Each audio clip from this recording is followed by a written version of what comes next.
D'après le romancier et journaliste Claude Roy, il est l'auteur tragique le plus drôle de sa génération.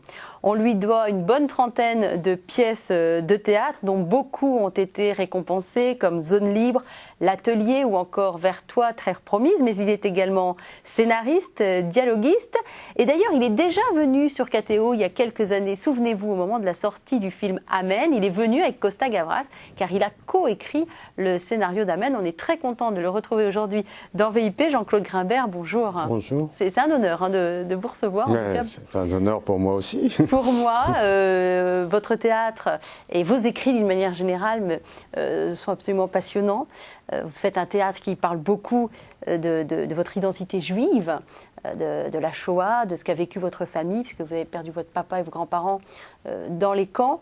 Je crois que pour expliquer l'auteur que vous êtes, le dramaturge que vous êtes, on est forcément obligé d'en passer par l'histoire familiale de ce petit garçon qui est né avec cette identité juive dont il n'arrivera jamais à se débarrasser.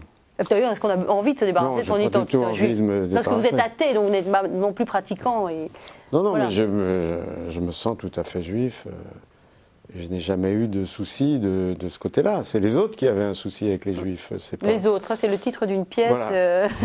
qui est en train de se jouer à Paris. On peut préciser peut-être le théâtre où ça se joue? Au Mathurin. Au Mathurin, voilà. Et Vers toi, Terre promise, que je viens de citer, qui est rejoué actuellement dans la petite salle du théâtre Marigny. Popesco. Voilà. Ce petit garçon, je suis né en 39, voilà. en juillet 39. Donc c'est vrai que pour un petit garçon juif, c'était pas forcément une idée formidable comme maman, de naître. Voilà. Vous avez un grand frère, vous avez j'ai toujours 4 ans votre aîné. Un frère qui a 4 ans de plus que moi. Un papa et des grands-parents qui étaient tailleurs. Oui. Qui ont essayé de vous faire rentrer. Des deux côtés, du côté de ma mère et du côté de mon père, tout le monde était tailleur. Et tailleur, le métier, pas ailleurs. Tailleur, qui est un métier où, clairement, voilà, vous n'aviez pas forcément des dispositions pour ce métier-là, mais toujours est-il que vous avez fait quand même plusieurs ateliers. Et c'est ce qu'on retrouve dans cette pièce, l'atelier. Oui, j'étais apprenti tailleur pendant 3-4 ans. De 14 ans jusqu'à 17-18 ans. Toutes vos pièces, je parlais notamment de l'atelier qui doit dater de 1979, mais qui a été remonté plusieurs années ensuite, toutes vos pièces sont inspirées de cette enfance, de cette atmosphère d'atelier, de la perte. Toutes mes pièces. Beaucoup. Oui, beaucoup, mais... beaucoup de ces années-là, en tout cas. Particulièrement l'atelier et, voilà. et Vers toi, Terre promise. Mais par exemple, en ce qui concerne les autres, c'est 3 pièces écrites dans les années 60 et qui parlent la différence. La différence du racisme en général et qui, même si c'est des choses que j'ai pu vivre, ça ne fait pas partie comme tout le monde, j'ai été exposé au racisme ou j'ai pu produire moi-même des banalités racistes d'ailleurs. Pourquoi s'exclure? Donc c'est ça qui est examiné, mais ça n'est pas lié à l'histoire familiale ou à... C'est inspiré en tout cas de tout un contexte. Voilà. C'est vrai que ce sont des pièces qui datent, comme vous disiez, des années 60. Et Vers toi, Terre promise, dont on disait que c'était actuellement au théâtre Marigny, là on est déjà plus en prise directe avec une histoire dont vous aviez entendu parler, dont vous aviez déjà vous-même parlé dans un livre, d'ailleurs sur votre père, vos origines. C'est une histoire très intéressante, Vers toi, Terre promise, c'est l'histoire d'un cabinet de dentiste, ou plutôt d'un dentiste, qui va être détrôné de son fauteuil de dentiste, chassé, déporté, et quelqu'un d'autre aura pris. Il n'est pas déporté. La pièce ne le dit pas. Ne le dit pas. Alors, on ne sait pas comment il passe la guerre. Moi, j'ai compris qu'il avait été plus ou moins déporté, mais après, c'est mon interprétation. Non, pas ça, en fait. On ne sait pas comment il passe la guerre. Il se retrouve... Il souffre, en tout cas. Il souffre énormément. Sa fille cadette est déportée et la grande est placée dans un couvent. Et toute la pièce, il y a plusieurs niveaux évidemment dans la pièce. Il y a d'abord la tentative de récupération de sa position, de récupérer son cabinet dentaire. D'ailleurs, c'est une tragédie dentaire. Mais il y a aussi toute l'ambivalence entre une fille qui va être réduite en cendres dans un camp de concentration et une autre qui rentre chez les carmélites et qui n'en sortira pas et qui va non pas renier son identité juive, mais qui va devenir catholique. On ne comprend pas bien si elle est un peu forcée par la mère supérieure ou pas, toujours est-il qu'à un moment elle le choisit. Et voilà, et c'est comment on a perdu ces deux filles, c'est l'histoire tragique aussi de ce couple. Voilà. Je suis en train de chercher le nom du couple en fait, les Spodek. Ce qui n'était pas le nom des vrais... Bien sûr. Voilà, Bien sûr. Je me suis arrangé, puisque j'ai appris que la jeune femme qui était devenue religieuse vivait encore et avait passé une vie tout à fait accomplie. Vous n'avez jamais cherché à la rencontrer, cette non, jeune femme qui n'est plus tout à fait une jeune femme aujourd'hui? Je voulais rester sur les impressions d'enfance. C'est-à-dire qu'à partir du moment où j'ai décidé d'écrire la pièce, je ne cherchais pas la vérité, je cherchais à raconter ce que moi j'avais ressenti ou ce que j'avais compris de cette histoire étant enfant. Voilà. C'est-à-dire que cette différence, c'est que si vous vous mettez au service de la vérité, vous faites du reportage, quoi. C'est une pièce sur l'athéisme, Vers toi, terre promise? Oui. Sur la non-croyance. Sur la non-croyance. En tout cas, ça pose des questions. On n'en ressort pas forcément avec des certitudes. Non, non, mais... Parce que le couple athée, d'ailleurs, le couple phare de la pièce, se pose d'ailleurs la question de la croyance juive. Voilà, qu'est-ce qu'il en est? Pourquoi finalement continuer à célébrer la Pâque juive, par exemple, quand on n'est pas juif? Il y a tout un questionnement qui se pose. Et pourquoi finalement ne pas prier, ne pas croire comme l'a fait leur fille, celle qui est rentrée au Carmel?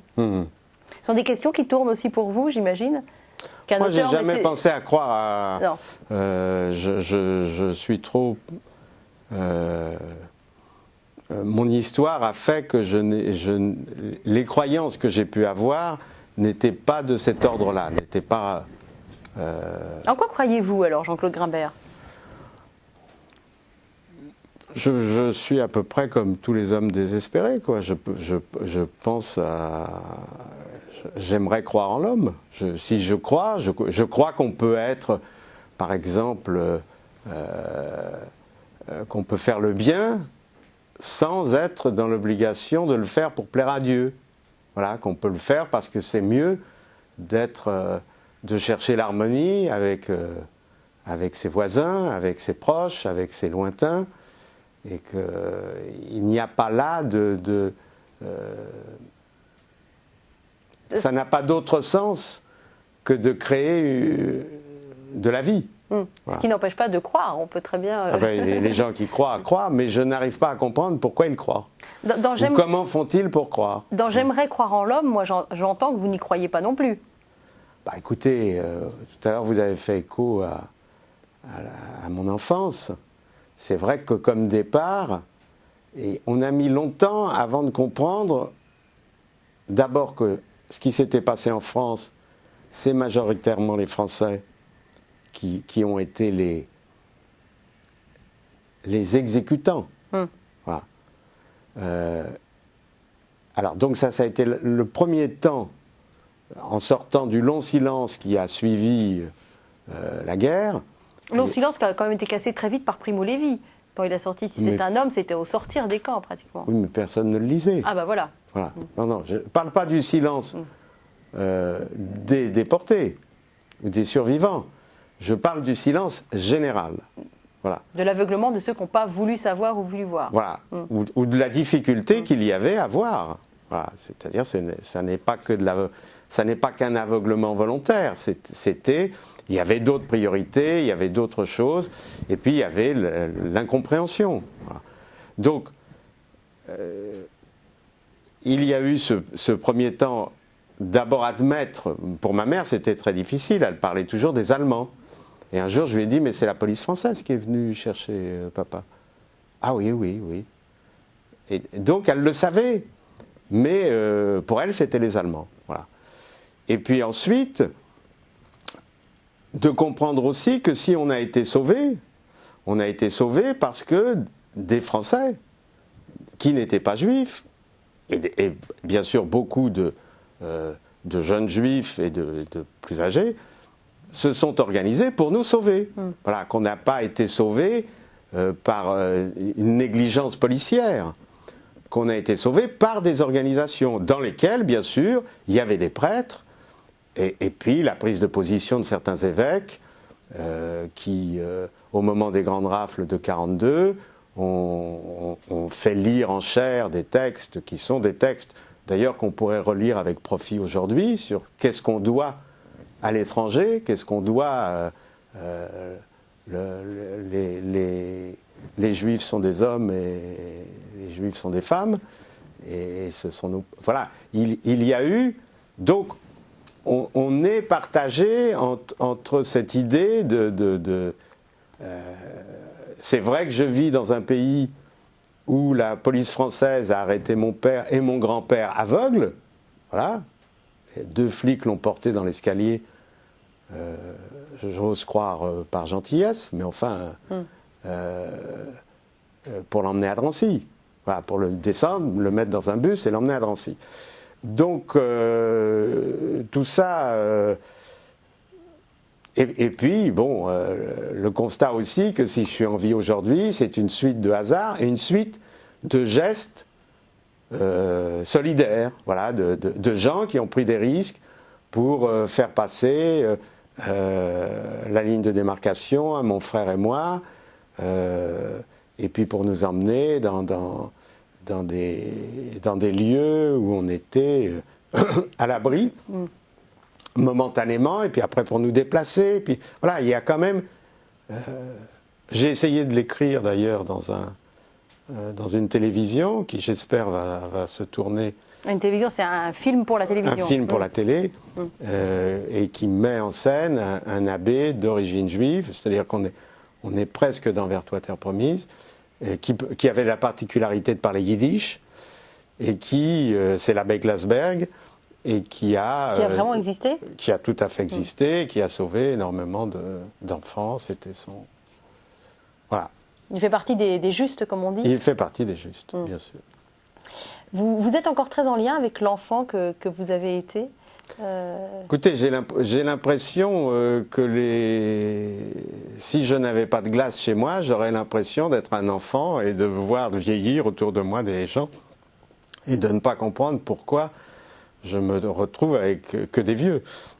Dans Vers toi, terre promise, l'enfant est présent parce qu'il va chez le dentiste, comme c'est une tragédie dentaire, qui est une histoire de dentiste. Il a pas mal de soucis à ses dents, donc il va 2 fois par semaine chez le dentiste. Donc on sent que cet enfant est là, un enfant qui a pas eu le temps de beaucoup connaître son père ni ses grands-parents. Vous lui diriez quoi aujourd'hui à cet enfant si vous pouviez lui parler? Peut-être que vous ne faites que ça, lui parler, quand vous écrivez d'ailleurs. J'ai l'impression que c'est lui qui parle. C'est-à-dire que la torpeur dans laquelle il a vécu son enfance, la torpeur un peu troublée de temps en temps par des petits accès de colère ou de nervosité,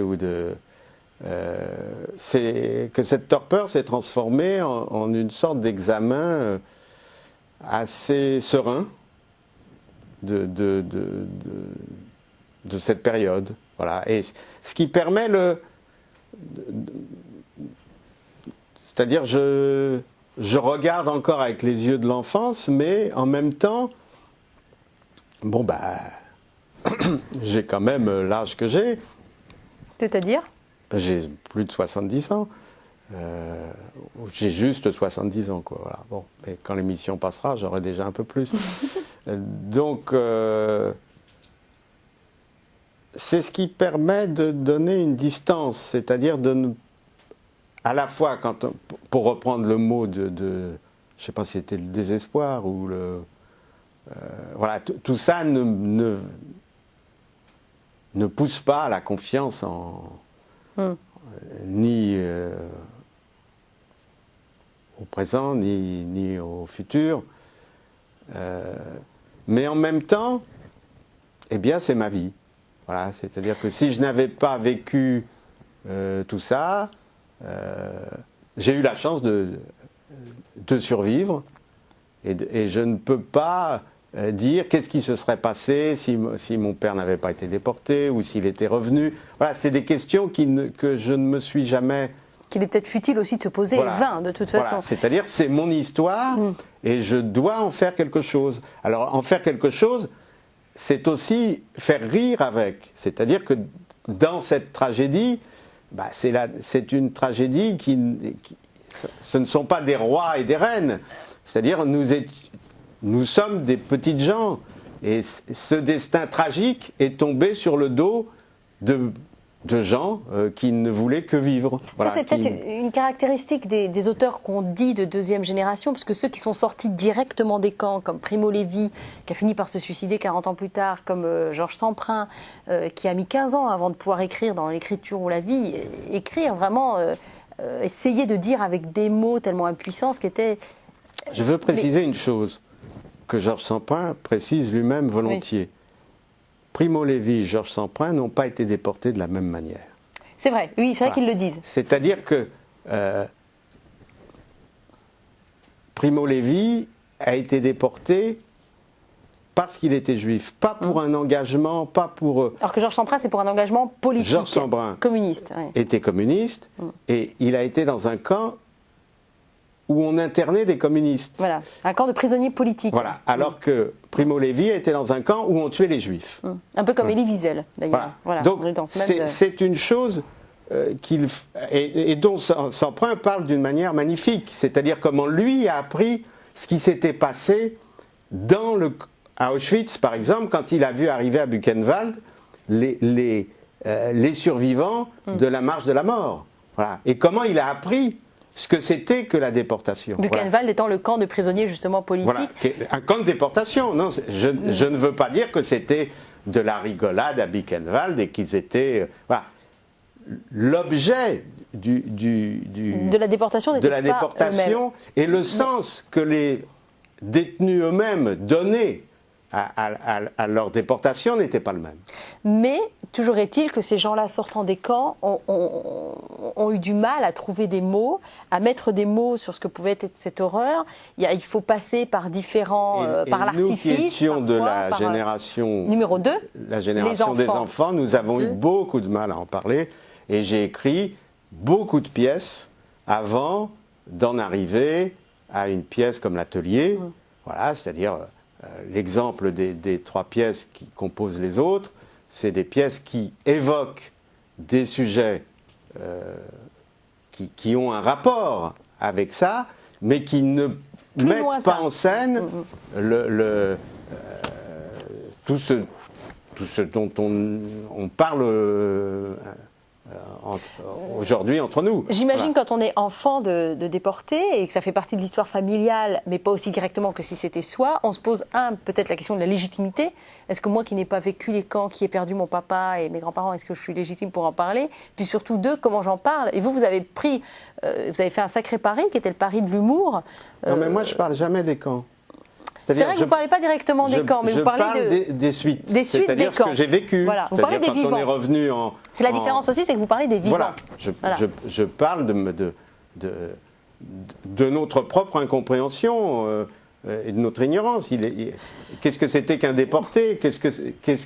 Comment on pouvait imaginer qu'on avait pris des gens pour les tuer? Voilà, c'est-à-dire, c'était quelque chose d'inconcevable. Mais le tour de force, c'est d'arriver à faire rire avec quelque chose qui est absolument dramatique. L'objectif, moi qui suis allée voir au théâtre Vers toi, terre promise, je n'arrivais pas à croire que j'étais en train de rire finalement, le contexte est quand même dramatique. C'est-à-dire comment honorer les disparus. Comment honorer la mémoire des vivants? Est-ce qu'on pleure tout le temps ou est-ce qu'au contraire on leur apporte de la vie? Est-ce que, par exemple, dans une pièce comme Dreyfus, j'essaye... Un gros succès, Dreyfus. Voilà, avant de... la pièce se passe en 1930 en Pologne, donc tous les protagonistes de la pièce sont appelés à disparaître 10 ans après. Mais il faut d'abord les montrer vivants. Voilà, c'est-à-dire ce que je supportais très mal, c'était les 6 millions. Voilà, il y a 6 millions de morts. Non, c'est 6 millions d'individus. C'est 1 500 000 enfants. 1 500 000 enfants avec des destins. Voilà. Moi j'écris des pièces, il y aurait eu des tas d'écrivains, des tas de musiciens, et puis des tas de tailleurs, et puis des tas de cordonniers, et puis des tas d'ingénieurs, et des tas de médecins. Voilà, c'est-à-dire, c'est une richesse Alors, après on peut dire, il y a même un chauffeur de taxi qui m'a dit un jour, mais votre père, il serait mort de toute façon, vu l'âge que vous avez. Voilà, donc, tout est envisageable, mais comment rendre hommage? C'est-à-dire, moi, dans les commémorations, quand j'étais enfant, on nous mettait en rang et on nous disait « mort pour la France ». Et moi, je me disais, non, on est mort par la France, pas pour la France. Dans le cas de mon père et surtout de son père, mon père avait été engagé volontaire, donc on pouvait dire qu'il aurait pu mourir à la guerre. Voilà.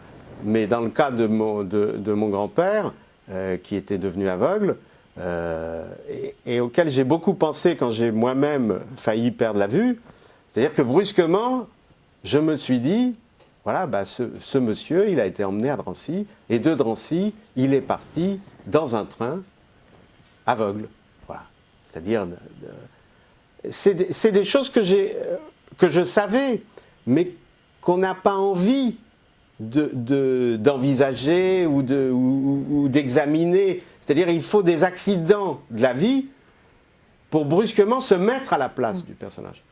Alors, écrire pour le théâtre, c'est aussi raconter, bien sûr, ses douleurs, ses souffrances. Mais si vous allez chez des gens et que vous dites, voilà, je suis très malade, et que vous décrivez la maladie, même si c'est des proches, ils vont vous dire, bon, reviens quand tu veux, de préférence jamais, quoi. Voilà. Alors que si vous les faites rire, y compris avec votre maladie, ils vont vous réinviter. C'est vrai. Eh bien, le théâtre, c'est pareil. Voilà. C'est-à-dire que vous devez à la fois être absolument sincère, raconter votre vie, mais en même temps, donner envie aux gens de vous réinviter. Est-ce qu'aujourd'hui, les gens, 65 ans, 70 ans après la Shoah, ont envie d'entendre parler de ça? Est-ce que vous sentez encore un intérêt? Vous savez, je ne pense pas que ce soit une question d'envie. Je pense qu'il y a une nécessité. Voilà. Le fameux devoir de mémoire. Non. Rien à voir. Non.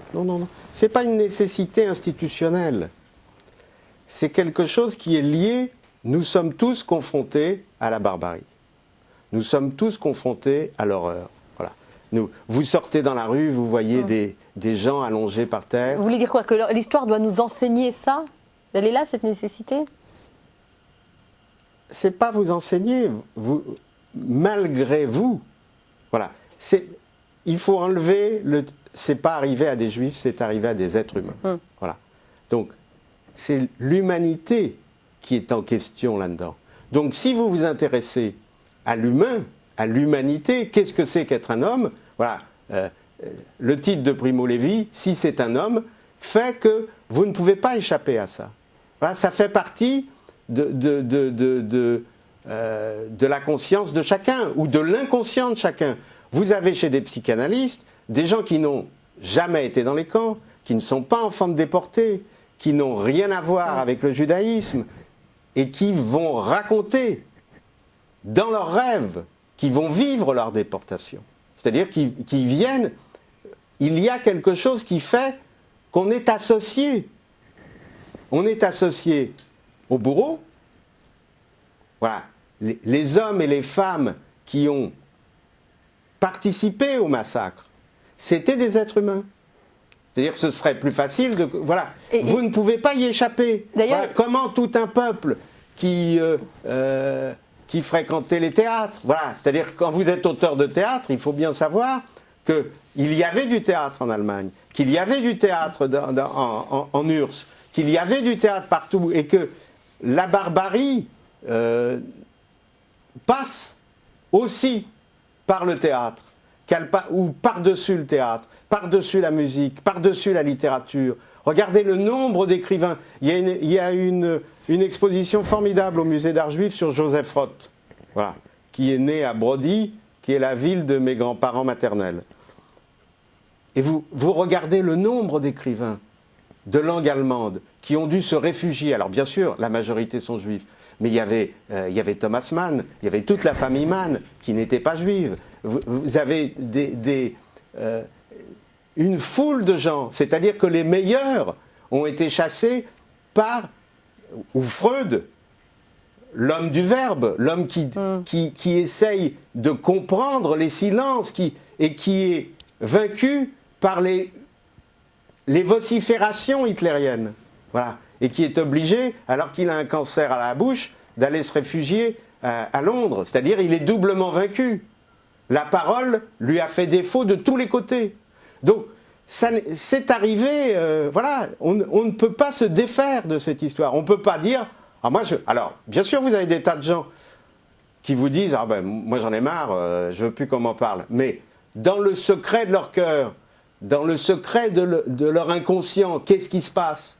Pourquoi ne supportent-ils pas ça? Et pourquoi supportent-ils de voir des femmes et des enfants dormir par terre dans leur propre ville? Voilà. C'est-à-dire qu'on est interrogé sans cesse sur qu'est-ce qu'un homme? Voilà.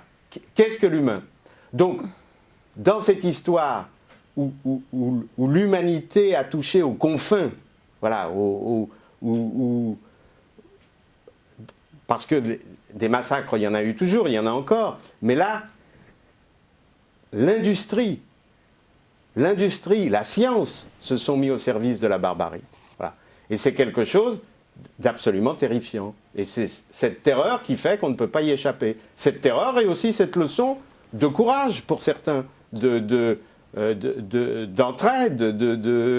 c'est-à-dire, pour résumer, voilà, à la télévision, on me convoque et on me dit on en a marre des émissions, des films sur les camps, sur la Shoah, est-ce que tu peux nous écrire quelque chose là-dessus? Voilà. C'est-à-dire qu'ils ont les deux demandes. Ils ont la demande arrêtez d'écrire, et puis la demande écris-nous quelque chose là-dessus. Voilà.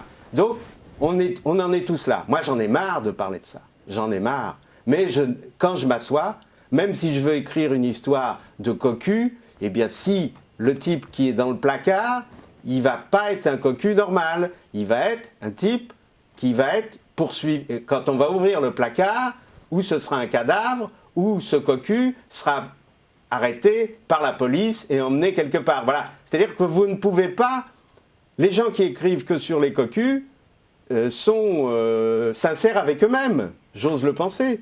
Mais moi, si je veux être sincère avec moi-même, je ne peux pas écrire une pièce où il n'y aurait qu'une histoire de cocu. Voilà, c'est-à-dire que j'adore le vaudeville, mais pour moi, j'écris des vaudevilles, mais l'histoire est présente. Voilà, l'histoire qui a été...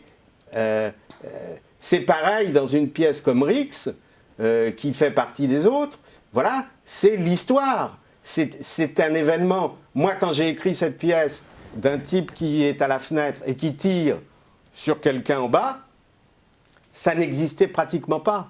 Et ça s'est multiplié dans les années qui ont suivi. Vous avez Voilà. Il y a même eu, la dernière fois, c'était un type a tiré sur un groupe de jeunes en bas de chez lui, mais ça n'est pas une histoire raciste, bien que la victime soit maghrébine. Voilà. Donc, vous avez là un résumé c'est dur de faire plus drôle, d'ailleurs, comme formulation. Voilà, ça n'est pas raciste, bien que la victime soit maghrébine. Oui. Donc, on ne choisit pas ce qu'on écrit, et les spectateurs, bien sûr, ont le droit de choisir ce qu'ils veulent, mais en fin de compte, un livre sort, ça s'appelle Les Bienveillantes. Jonathan Little. Voilà, il s'en vend des millions dans le monde. Pourquoi ? Vous avez dû remarquer que la littérature, notamment, libérait encore plus la parole des enfants de collabos aussi, et des enfants, parce qu'il y a aussi une souffrance, il y a la souffrance des enfants de déportés, puis on découvre en ce moment, je pense à un livre comme Ramon, je crois qu'il s'appelle. Non, mais il y en a plein. Voilà, mais on pense à celui-là, parce qu'il a fait un gros tabac en France l'année dernière, de la souffrance des enfants de ceux qui ont collaboré. Quoi. Il y a un livre magnifique du peintre Garouste, qui parle de son père. Oui, qui est sorti il y a peu de temps. Oui. Et qui est un livre magnifique. Oui. Alors bien sûr, cette douleur, elle existe. Vous la comprenez, vous, qui êtes, où on se dit, sa douleur à lui est plus légitime. J'ai écrit il y a peu de temps un petit texte qui commençait comme ça. J'ai fini par découvrir que les enfants de collabos, eux aussi, avaient eu des pères. Voilà.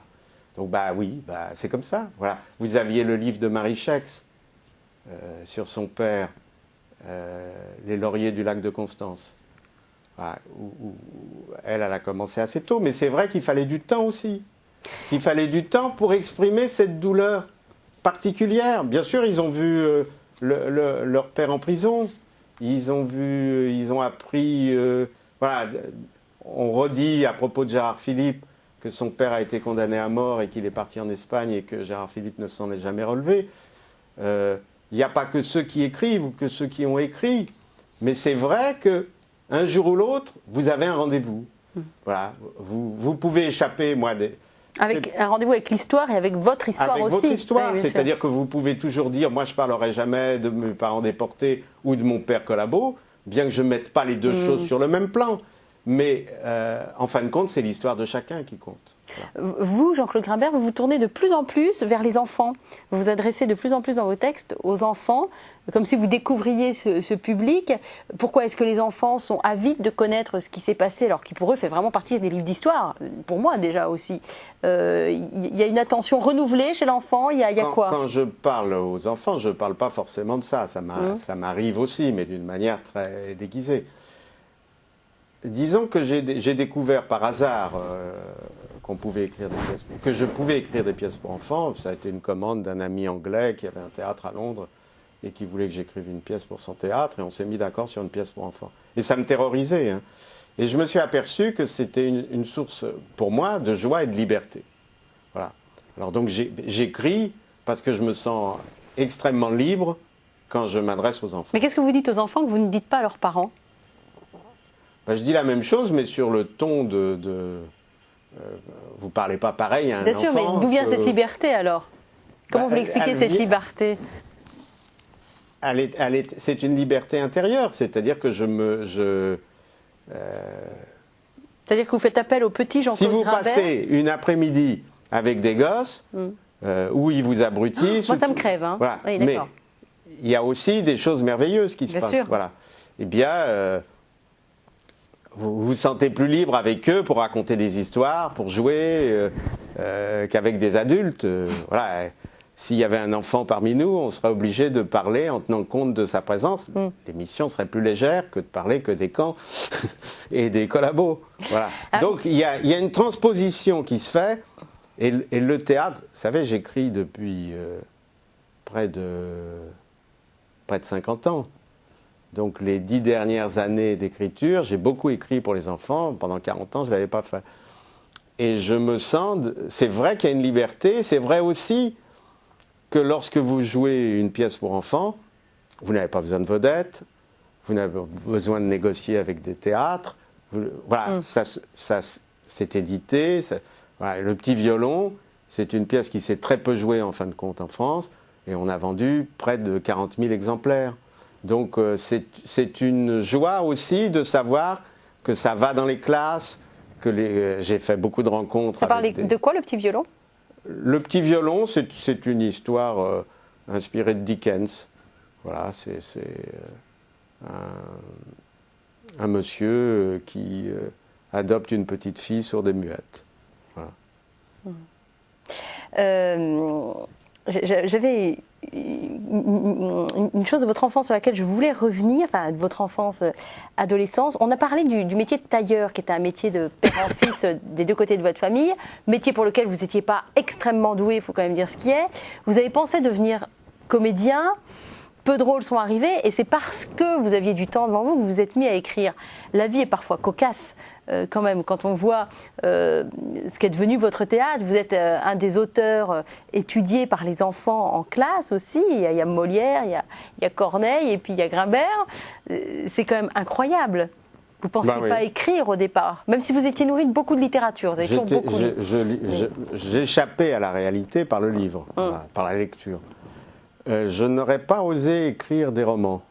Voilà, c'est-à-dire que je ne me voyais pas me mesurer avec Herman Melville ou même avec Jean Giono ou avec Queneau ou avec Marcel Aimé. Puis est-ce qu'on peut écrire du roman quand on écrit finalement une certaine réalité? Est-ce qu'on peut encore appeler ça roman de toute façon? Oui. Non, enfin, la question se pose aussi. Non, mais les romanciers d'aujourd'hui parlent du monde. Hein, et pour parler de son enfance, le livre est encore ce qu'il y a de mieux. Hein. Donc j'ai écrit pour le théâtre parce que j'étais un comédien frustré. Et donc aussi dans l'idée de faire du théâtre à travers ça. Et c'est bon. Vous en avez fait d'ailleurs, ce que vous avez joué dans l'atelier. Oui, non, mais je dis faire du théâtre, du patron. rester dans ce que j'aimais vivre. C'est-à-dire que la lecture, ça me paraissait presque inaccessible. Bon, j'avais beaucoup de mal, étant jeune homme, à dire que j'étais comédien. Alors j'ai fait beaucoup de régie. Voilà. Et puis après, quand j'ai commencé à écrire, voilà, les pièces qui vont se jouer, les autres, c'est des pièces écrites pendant que je n'étais pas joué. C'est-à-dire, il y a eu 7-8 ans où j'écrivais des pièces qui ne se jouaient pas, mais que je donnais à lire à des copains et tout ça. Et donc, ça me donnait à la fois une existence et en même... Enfin... Et de quoi on vit quand c'est comme ça? Moi, j'avais la chance d'avoir rencontré ma femme, voilà, qui elle-même avait un atelier une fabrique de robes. Et donc On appelle ça de l'atavisme, non? Oui, non, enfin, c'est une rencontre amoureuse. Comme par hasard d'une couturière. Quoi. Plus qu'une couturière, c'était une... Elle avait son atelier, oui. Voilà, c'était une fabricante avec sa famille et tout. Et le problème de l'argent s'est posé que plus tard, quand ils ont... Enfin bon, j'étais dans... Mais il fallait quand même que je donne l'illusion de faire quelque chose. Oui, puis voilà. s'entretenir soi-même. Quand vous êtes comédien et que vous ne jouez pas, qu'est-ce que vous faites? Quand on a été moliérisé, notamment plusieurs fois comme vous, mais il n'y a pas eu que les Molières, il y a eu le prix de l'Académie française, il y a eu différents prix importants, est-ce qu'on a l'impression d'avoir réussi sa vie? Ou est-ce qu'on se dit tout reste à faire? J'ai 70 ans, j'ai encore 30 ans devant moi, tout reste à faire. Non, écoutez, ce n'est pas les prix qui font que vous avez l'impression d'avoir réussi votre vie. Ça fait plaisir quand même. Ça marque quand même un certain succès. Oui, mais par exemple, quand on joue Dreyfus, l'atelier, en revenant de l'expo à l'Odéon, il n'y a pas de Molière. Non. Ça n'existe pas. Mais il y a un public. Voilà, donc il y a d'autres prix, tout ça. Non, ce qui fait que j'ai une impression... pas forcément d'avoir réussi ma vie, mais d'avoir réussi dans mon entreprise. C'est effectivement, voilà, quand vous êtes au Larousse, vous êtes, voilà, on vous dit, vous êtes inscrit dans le Larousse, donc vous existez, voilà, parmi les auteurs. Mais surtout, ce qui est le retour, c'est le fait d'être joué et qu'il y ait du public. Et je peux dire que c'est les rires et les applaudissements et les larmes, puisque dans mon théâtre c'est lié, qui fait que apparemment l'entreprise générale est réussie. Maintenant, réussir sa vie, bah, c'est sûr que j'aurais préféré être capable d'écrire des choses plus... Légères? Non, peut-être des choses, d'autres choses que je n'ai pas osé écrire, ou des puis vous savez, réussir sa vie, c'est plus du côté de l'affectif. Quand j'étais en première, on nous avait fait disserter sur cette phrase dont j'ai pas retenu l'auteur, qui était « Le théâtre, ce n'est pas la vie, c'est plus que la vie ». Et est-ce que c'est une façon, d'avoir écrit pour le théâtre, de faire, non pas revivre votre père et vos grands-parents et tous ces millions de morts, mais est-ce que c'est une manière de redonner de la vie là où il n'y a que du chaos et de l'horreur malgré tout, quoi. Disons que dans l'atelier, le personnage de Simone, ma mère s'appelait Suzanne, comme elle était encore en vie, qui symbolise votre maman, oui. Je l'ai appelée Simone. C'est vrai qu'une de ses amies d'atelier qui était venue voir la pièce, puisque ma mère était finisseuse. Alors finisseuse, c'est ceux qui font les ourlets, voilà. Qui mettent les boutons, voilà. Qui font toutes les finitions sur les habits. Voilà. Et donc l'une de ses collègues, une de ses amies du travail, après la mort de ma mère, est venue voir une représentation... De l'atelier, oui. Je ne sais plus si c'était Zone Libre ou l'atelier et tout. Et elle a dit, ta mère vivra toujours grâce à ta pièce. Voilà. Donc c'est vrai que d'un certain point de vue... j'avais la reconnaissance de la personne la mieux placée. Voilà, en plus, c'était une dame qui avait été déportée, qui était une survivante et qui avait toutes les raisons qui aurait pu, voilà, dont le jugement m'importait, et qui est venue elle-même et qui m'a dit ça. Voilà. Donc, moi, j'ai une autre formule pour, c'est-à-dire prendre avec du vrai, faire du faux, avec ce faux, refaire du vrai. Voilà. Passer par l'artifice pour retrouver une réalité. C'est tout le travail justement du théâtre. Qu'est-ce qui me passionne dans le théâtre, plus que dans l'écriture solitaire, c'est que vous devez trouver des gens, voilà, des acteurs. Moi j'aime les acteurs, des metteurs en scène. Et que ce travail va naître de l'exigence d'autres gens. C'est-à-dire qu'une bonne pièce, ça ne sert à rien. C'est mieux. Mais si vous n'avez pas une justesse de distribution, si vous n'avez pas des acteurs exceptionnels, si vous n'avez pas un énorme travail, si vous n'avez pas le bon décor, si vous n'avez pas le bon lieu, ça ne sert à rien. Donc j'ai eu la chance de rencontrer des grands acteurs, comme j'ai beaucoup travaillé avec Jean-Paul Roussillon, avec Michel Aumont. Donc j'ai été gâté de ce point de vue-là. Et là, avoir l'équipe dont vous avez parlé tout à l'heure, qui joue Vers toi, terre promise, ou Daniel Russo et Evelyne Bouil dans les autres. Alors Daniel Russo, je l'ai rencontré parce que j'avais écrit 93 rue Lauriston, et il avait accepté de jouer l'horrible Lafont, qui était le patron de la Gestapo française. Et puis je lui ai fait lire 2 de ses pièces qui composent les autres. Où il n'a pas le beau rôle non plus, voilà. Soit dit en passant. Et il m'a dit, mais j'ai envie de jouer ça. Voilà. Jouer un peu le salaud. Voilà. Mais avec humour et avec justesse. Voilà. Ce qui compte, qu'on joue un salaud, un brave type, n'importe quoi, c'est la justesse. Et c'est cette justesse qui est l'enjeu du théâtre. C'est-à-dire le rire peut naître que de la justesse. Alors, bien sûr, à la lecture, c'est quelque chose, mais le chemin entre la lecture de la pièce, c'est-à-dire l'écriture, puis la diffusion parmi les acteurs et tout ça, et puis d'arriver à cet équilibre qui fait qu'il y a une rencontre avec le public, c'est un truc formidable à vivre. On appelle ça quoi, un miracle? On appelle ça le théâtre. Ça ne doit pas faire partie de votre vocabulaire. On appelle ça le théâtre, voilà. Oui. Vous avez des enfants, Jean-Claude Grimbert? J'ai une fille. Qu'est-ce que vous avez cherché à lui transmettre? Écoutez, je vais vous donner son téléphone. Elle est comédienne. Elle s'appelle Olga Grimbert. Mais est-ce que vous avez essayé de lui transmettre des choses que vous aviez compris de la vie pour qu'elle avance peut-être un peu plus vite? Ou est-ce que vous avez essayé c'est très dur de transmettre des choses à ses enfants. Il n'y a pas la minute de transmission. Non. Voilà. Donc après, je pense qu'elle a compris beaucoup de choses, qu'elle s'intéresse à beaucoup de choses.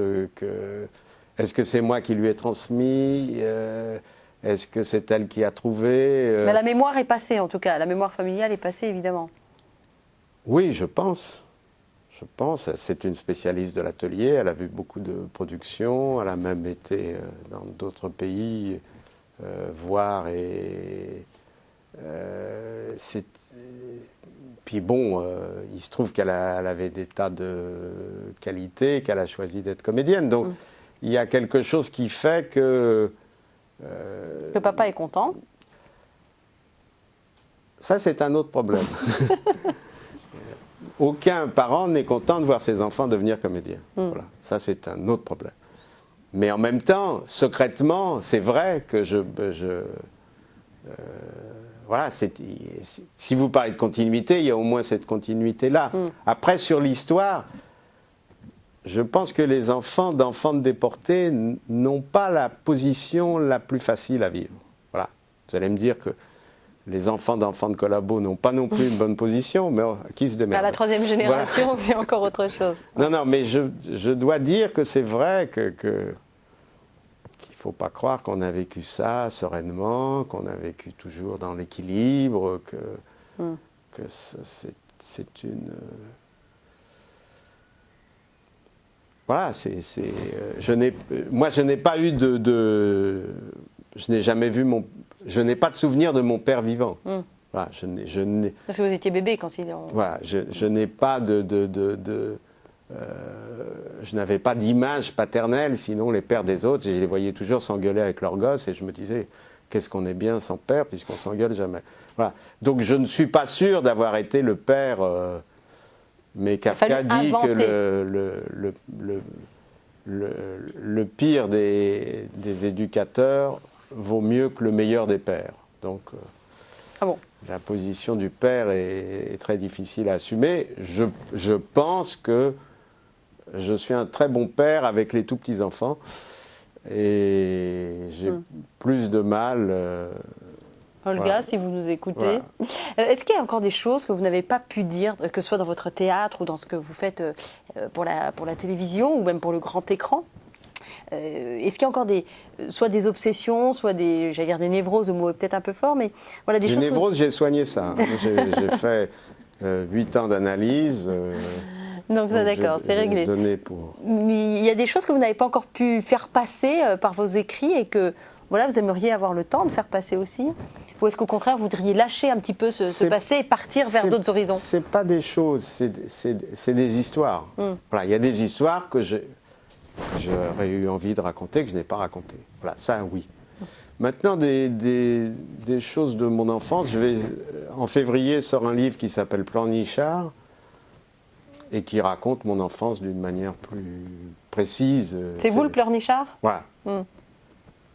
C'est la suite de mon père inventaire, si on veut, et sans être une suite, mais c'est des récits. Voilà. C'est un hommage aussi à votre grand frère qui a su vous protéger pendant... C'est un hommage à mon frère, et c'est un hommage... Qui, du haut de ses 8 ans, protégeait son petit frère de 4 ans. Voilà. Ouais. Il faudra qu'on guette la sortie de tout ça. Est-ce que vous avez, Jean-Claude Grimbert, une devise ou une phrase qui vous porte ou qui vous guide dans la vie? Ou est-ce que vous en avez plusieurs comme ça qui se sont succédés ou pas du tout, et ma question vous ennuie profondément? Non, il faudrait que j'y pense. Non, mais si ça ne vient pas, c'est que ça n'existe pas forcément. J'ai pas l'impression d'être guidé par... Alors, en tant qu'homme ou en tant qu'auteur, vous avez des références, que ce soit des références littéraires, philosophiques, artistiques, humaines tout simplement. Quelles sont vos références? Écoutez, dans la salle de maquillage, il y a une photo de Laurel et Hardy.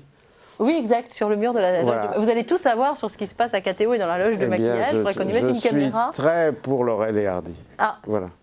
Donc le rire alors. Le rire à tout prix. Pour Chaplin, bien sûr. Et puis, dans mes contemporains, il y a énormément de choses qui me captivent, qui me touchent. Mais